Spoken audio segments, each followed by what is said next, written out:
जी बेटा, आज जो है रिवीजन करवा रहे हैं हाइब्रिडाइजेशन की। तो एक दो बातें याद रखनी है आपको। हाइब्रिड का वर्ड आपने इससे पहले सुना है। इसका मतलब होता है मिक्सिंग, दो चीजों का मिक्सचर। जैसे आपके पास गाड़ियां आजकल वो इलेक्ट्रिक पे भी चलती है और पेट्रोल पे भी, तो उसको हम हाइब्रिड कार बोलते हैं उसको। तो यहाँ पर इसकी डेफिनेशन याद रखनी है। होता क्या है कि mixing of different energy orbitals to form number one की हाइब्रिड ऑर्बिटल। एक तो इसमें हाइब्रिड ऑर्बिटल बनते हैं, ऑफ सेम एनर्जी भी बनते हैं, उनकी एनर्जी सेम होती है। तो एग्जाम्पल आपको दे सकते हैं छोटी सी, कि आपके पास ये एस था, सिमिलरली ये समझ लें पी है। इन दोनों को अगर मैं मिक्स कर दूं तो ये हो जाएगा कुछ ऐसा। और जब दो मिक्स किए तो फिर से दो ऑर्बिटल बन जाएंगे। एक ऑर्बिटल हो जाएगा आपके पास ऐसा, और दूसरा ऑर्बिटल हो जाएगा आपके पास ऐसा। अब ये जो है, इसमें आप देख सकते हैं कि इसमें आपको एस का करेक्टर भी नजर आ रहा है। इसमें आपके पास आपको ये वाला पार्ट इसका एस का नजर आ रहा है, ये वाला पार्ट पी का नजर आ रहा है। इसका मतलब कि ये हाइब्रिड है। सिमिलरली इसमें तो होता है बेसिकली ये है कि जो सेंट्रल एटम होता है उसको हाइब्रिडाइजेशन करनी पड़ती है। कितनी, कौन सी करनी होती है वो डिपेंड करता है। तो सेंट्रल एटम जो है, before bonding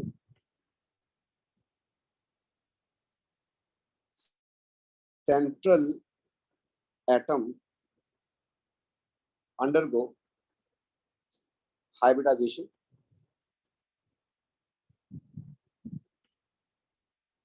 to avoid any chaos. जो होना होता है उसको, उस क्योस को जो है वो अवॉइड करने की कोशिश करते हैं। फॉर एग्जाम्पल, आपके पास कार्बन है और इसको बॉन्डिंग करनी है किसके साथ, हाइड्रोजन के साथ। उससे बनेगा क्या, CH4 बनेगा। अब कार्बन जो है इसके सेंटर में है, तो इसको बॉन्डिंग, इसको जो है हाइब्रिडाइजेशन करनी है। इसको कितने ऑर्बिटल मिक्स करने हैं ये जरा देख लें। तो इसके पास चार लोग आ रहे हैं, ठीक है। चार लोग आ रहे हैं, तो ये कौन कौन सी ऑर्बिटल मिक्स करेगा। तो आपके पास ऑर्बिटल होते कहाँ से हैं, कितने होते हैं। आपको पता है आपके पास एक एस ऑर्बिटल होता है, और पी में आपको पता है कि 3 होते हैं। और फिर आपको पता है कि डी में कितने होते हैं, 5 ऑर्बिटल्स होते हैं। अब डिपेंड करता है इसके पास कितने लोग आ रहे हैं। ये मिक्सिंग करेगा तो उसकी लास्ट से बन जाएगी हमारे पास टाइप ऑफ हाइब्रिडाइजेशन।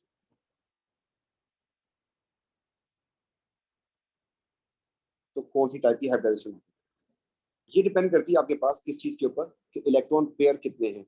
मतलब साफ मतलब में, अभी मैंने बॉन्ड का जिक्र किया, आपके पास 4 लोग आ रहे हैं, आपको नजर आ रहा है।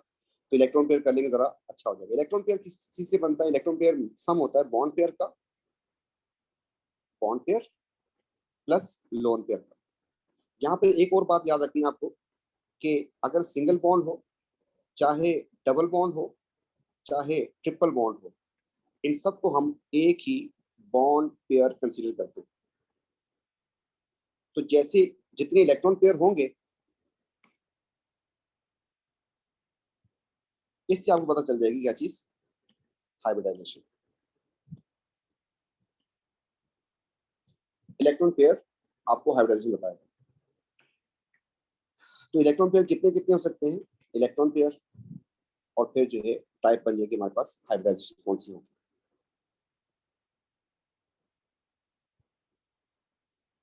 इलेक्ट्रॉन पेयर दो हो, देखिए एक अगर एटम आके लगता है तो फिर तो हाइब्रिडाइजेशन होने की जरूरत नहीं होती, क्यों नहीं होगा। तो दोनों आके लग जाएंगे आराम से, एक अगर एटम आता है। लेकिन अगर एक से ज्यादा लोग आएंगे तो फिर हाइब्रिडाइजेशन होती है। तो दो से स्टार्ट होती है, 2 3 4 5 एंड 6 कर देते हैं। और हमारे पास जो ऑर्बिटल थे वो बता देता हूँ आपको। एक एस था, फिर 3 पी थे, और फिर आपके पास 5 थे डी होते हैं। तो पहले में आपको दो मिक्स करने हैं, तो स्टार्ट यहाँ से करना है। तो आपके पास ये मिक्सिंग करनी पड़ेगी, तो आपके पास इसमें आ जाएगी SP। दूसरे वाले में आपको एक एस को और दो पी को मिक्स करना पड़ेगा, मतलब हो जाएगा SP2। तीसरे में आपको अगर 4 मिक्स करने तो आपके पास एक एस हो गया, और फिर आपको 3 पी लेने पड़ेंगे, ये बन जाएगा आपके पास SP3।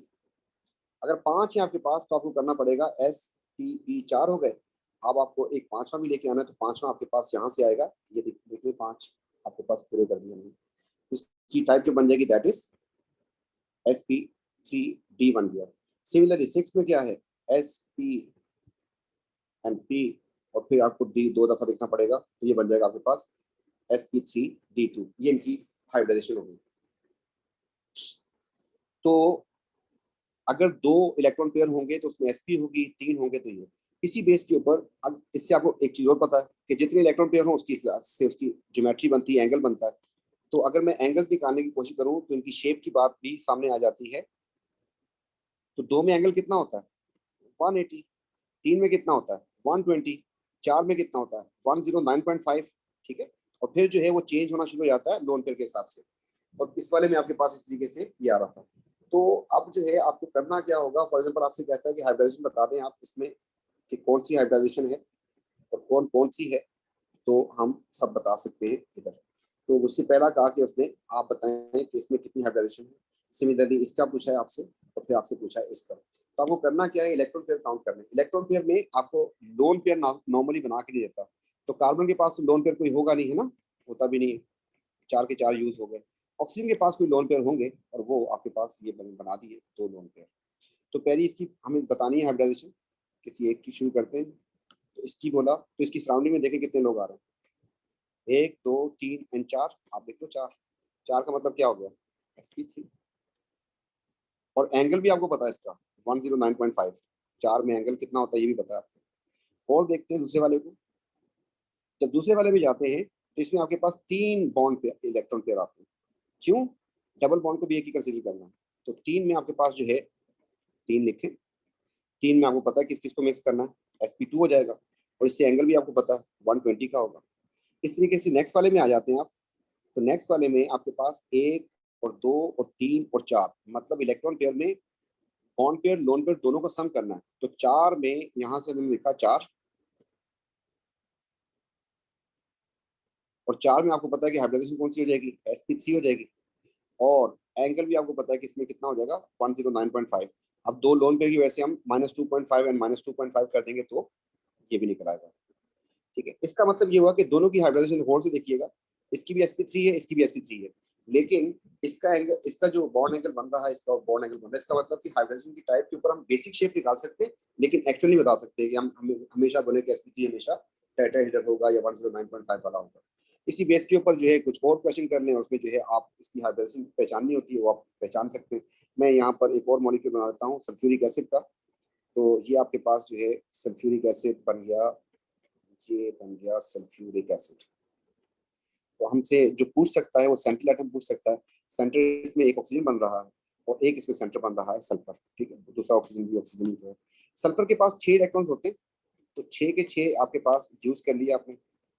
अब देखिए इसमें कितने इलेक्ट्रॉन पेयर हैं, 1 2 3 4, लोन पेयर कोई नहीं है। डबल बॉन्ड को एक ही कंसीडर करना है, तो 4 लिख दो बस चुप करके। तो ये जो है 4 हमें लिख दिया यहाँ पर। सिमिलरली ऑक्सीजन के पास लोन पेयर 2 बचेंगे, तो टोटल इलेक्ट्रॉन पेयर हो गए 4। तो इधर भी हमने उठा के लिख दिया 4। हाइब्रिडाइजेशन की बात करेंगे तो sp3 है इधर भी, sp3 है इधर भी।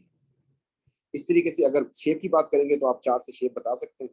तो इसमें तो आपके पास 109.5 रहेगी, जबकि इसमें आपके पास 109.5 तो थी, लेकिन आपको -5 भी करना पड़ेगा, 104.5 आ जाएगा क्योंकि 2 लोड करते हैं। तो हाइब्रिडाइजेशन जो है ढूंढना किसी भी मॉलिक्यूल में, दैट्स क्वाइट सिंपल। तो आप जो है बड़े आराम से उसको बता सकते हैं। तो मैंने कहा कि SF6, आपको पता है कि इसमें कोई लोन पेयर नहीं होता। तो 6 लोग आ रहे हैं इसके, लोन पेयर कोई नहीं है। तो 6 में काउंटिंग कर सकते हैं, S and P and P and P 4 हो गए एंड ये हो गया आपके पास। तो आपने लिख दिया कि sp3 हो गई। किसने की हुई है, ये सल्फर ने करनी है, सेंट्रल एटम करता है। PCl5 की बात करता है तो आपको पता है कि इसमें 5 लोग आ रहे हैं, कोई लोन पेयर नहीं है। तो 5 की काउंटिंग कर लें फिर, S P P P and D, मेरे ख्याल में कितने हो गए, 5 हो गए। तो ये बन गया आपके पास sp3t इसकी होगी। तो इस तरीके से कोई भी मॉलिक्यूल आपके सामने बना हो तो उसकी आप हाइब्रिडेशन बड़े आराम से निकाल सकते हैं। तो एक और वेट किस्म का मॉलिक्यूल कर लेते हैं हम। सल्फर ले आते हैं बीच में, नाइट्रोजन को ले आते हैं बीच में, फास्फोरस को ले आते हैं बीच में, ऑक्सीजन को ले आते हैं और फिर कार्बन को ले आते हैं। और फिर कहानी को हम खत्म करने जा रहे हैं। चलो, तो इसमें मैंने डबल बॉन्ड लगा दिया, इसमें मैंने ट्रिपल बॉन्ड लगा दिया, इसमें मैंने सिंगल बॉन्ड रखा है। इसको इधर जो है मैं नाइट्रोजन के साथ इसको कुछ नहीं कर सकते, ऐसे छोड़ेंगे इसको। एक हाइड्रोजन इधर लगा दिया मैंने, और बल्कि चेंज कर देते हैं, ऐसा कर देते हैं इसको, और जो है यहाँ पर ऐसा कर देते हैं। और जो है हमसे अगर जब पूछी जाएगी हाइब्रिडाइजेशन तो किस किस की पूछ सकता है, वो पूछ सकता है जिसकी चाहे पूछे तो हम बताते जाएंगे। इसकी पूछेगा तो आप सराउंडिंग में काउंट कर लें, इसकी इसकी चले इसकी भी, बल्कि इसमें से कुछ सेम सेम आ रही है तो इसलिए मैं इसको मार्क कर रहा हूँ, फिर मैं इसको मार्क कर रहा हूँ, फिर मैं इसको मार्क कर रहा हूँ, फिर इसको कर रहा हूँ, फिर इसको कर रहा हूँ, और फिर इसको भी कर रहा हूँ। तो आपको करना क्या है, लोन पेयर लगाने। कार्बन के लोन पेयर तो आपको पता है, ठीक है। तो कार्बन के लोन पेयर सारे इलेक्ट्रॉन पेयर यूज हो जाते हैं। सल्फर ग्रुप 6 का है, सल्फर ग्रुप 6 का है, तो इसके पास 2 अगर यूज हो गए तो ये हिसाब बच गया इसके पास। नाइट्रोजन ग्रुप 5 का है, ग्रुप 5 का है तो आपके पास 3 यूज हो गए, एक लोन पेयर बच गया। फास्फोरस भी ग्रुप 5 का है तो 3 यूज हो गए, एक लोन पेयर बच गया।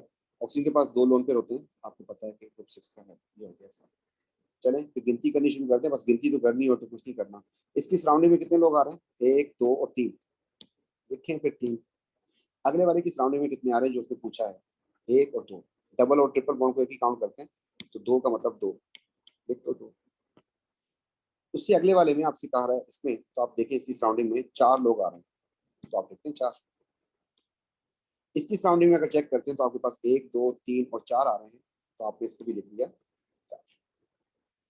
सिमिलरली आपके पास इसकी बात करते हैं तो आपके पास 1 है, फिर 2 है और फिर 3, तो आपको 3 लिखना पड़ेगा यहाँ पर। और सिमिलरली इधर भी आपके पास 1 और 2 और 3 आ रहे हैं, तो 3 लिख दिया। नेक्स्ट वाले में आपके पास आ रहे हैं 1 2 3 4, तो आपने लिख दिया 4। और अगले वाले में भी आपके पास 4 आ रहे हैं, तो बाकी क्या करना है, बाकी आपकी मर्जी है क्या करना है। इसमें हो जाएगी आपके पास सिंपल सिंपल सीधा सीधा जवाब बनता जा रहा है कि sp2 हो जाएगी, ये sp हो जाएगी, ये sp3 हो जाएगी, ये sp4 हो जाएगी। सिमिलरली ये बन जाएगी आपके पास sp2, और ये बन जाएगी आपके पास sp2, और ये बन जाएगी sp3, और ये भी बन जाएगी sp3। अब एक क्वेश्चन इसमें छोटी सी चीज रह गई है, वो आपसे पूछता है कि कैरेक्टर किसका ज्यादा होगा तो क्या होगा। देखिए sp में 2 मिले हैं, तो आपके पास sp में s का कैरेक्टर कितना होगा, s की परसेंटेज कितनी होगी, p की परसेंटेज कितनी होगी, ये क्वेश्चन पूछा जाता है। इसमें s का 1 है और p का भी 1 है, दो है टोटल, तो इंटू 100 कर दें तो आपके पास परसेंटेज आ जाएगी इसकी 50% इसका है और 50% इसका है, वो वैसे भी आपको पता है। और क्या पूछ सकता है आपसे, सीधा हम जंप मारते हैं sp3 की तरफ। तो इसमें आपके पास s की परसेंटेज कितनी है और p की परसेंटेज कितनी है, ये निकालनी अगर हो तो इट्स ऑल्सो क्वाइट सिंपल। इसकी परसेंटेज निकालनी है आपको, इसका 1 है, इसके 3 है, टोटल कितने 4, तो 4 से डिवाइड कर दिया, 3 and 1 4 हो गए। यहाँ पर 1 and 1 था इसलिए 2 से डिवाइड किया, यहाँ पे 4 से डिवाइड कर दिया। इसको 100 से मल्टीप्लाई कर दें, इसको भी 100 से मल्टीप्लाई कर दें, आपके पास परसेंटेज आ जाएगी 25% एंड 75%। ठीक, इस तरीके से आपके पास sp3 एंड d2 की बात कर लेते हैं। इसमें sp है, p भी है और d भी है, एक इसका है, 3 इसके हैं, 2 इसके हैं, और टोटल से डिवाइड करना, 100 से मल्टीप्लाई करना, तो टोटल आपके पास बन गए, टोटल बन गए 2 3 5 और एक 6। तो आपने यहाँ पे लिखा 6, यहाँ पर भी 6, यहाँ पर भी 6, और इस तरीके से आप 100 से मल्टीप्लाई कर देंगे तो आपके पास आंसर आ जाएगा। हाँ, अब एक चीज इंपॉर्टेंट है, वो थोड़ा सा मतलब यही पे थोड़ा सा खेलना होता है कि आपके पास परसेंटेज तो आ गई। अब मुझे बताएं कि इसमें आपके सामने परसेंटेज मैंने लिख दी है, इधर और इधर दोनों जगह पे लिख दी मैंने। अच्छा, इसकी परसेंटेज अगर निकालें तो ये भी आपके सामने आई जाएगी कुछ ना कुछ, ठीक है। तो मेरे ख्याल में ये बन जाएगा, कितने में 6 में डिवाइड किया, तो 100 को अगर 6 में डिवाइड करें तो 13 पॉइंट समथिंग बाहर में गया। सिर्फ इन दोनों को देख लें बेटा, इनमें से एस में कैरेक्टर किसका ज्यादा है, एस का कैरेक्टर इसमें ज्यादा है। एसपी का एंगल पता है वो कितना होगा, 180, और sp3 का एंगल 109.5। इन बातों को दोनों को जरा ध्यान में रखिएगा। वो कभी कभी कहता है कि परसेंटेज अगर एस की ज्यादा हो तो एंगल बड़ा होगा या छोटा होगा, तो आपके सामने है। अगर आपके पास एस की परसेंटेज ज्यादा हो तो एंगल कैसा होता है, और एस की परसेंटेज कम हो जाए तो एंगल कैसा हो जाता है। तो एस की परसेंटेज जितनी ज्यादा होगी उतना बड़ा एंगल होगा, और एस की परसेंटेज जितनी बढ़ती जाएगी उतना एंगल छोटा होता जाएगा। ठीक है, इसमें अगर देखेंगे आप, इसका आंसर और छोटा आएगा। एस की परसेंटेज कम होती जा रही है, इसमें एंगल आपके पास और छोटा आएगा, इससे भी छोटा होगा। ठीक है, तो आप डिवाइड करके निकाल सकते हैं। इसमें आपको पता है कि 90 का था एंगल। ठीक है, ये आपके पास SF6 की शेप है ना, 6, तो आपके पास 90 का एंगल था, तो आप जो है यहाँ से निकाल सकते हैं। इसकी परसेंटेज जो है मेरे ख्याल में 20 से भी कम आएगी, तो 16 पॉइंट समथिंग आएगी, तो आप इससे निकाल सकते हैं। तो देखें, तो तीनों केसेस में अगर 50 हो तो एंगल इतना था, अगर 25 हो तो एंगल इतना है, और अगर इतना हो जाए तो एंगल कितना हो जाएगा। तो इसकी परसेंटेज जितनी ज्यादा होगी उतना एंगल छोटा हो जाए, उतना एंगल बड़ा होगा। Higher the percentage of S orbital, larger the angle and vice versa। इंशाल्लाह मिलते हैं नेक्स्ट वीडियो के साथ। थैंक यू, टेक केयर, अल्लाह हाफिज।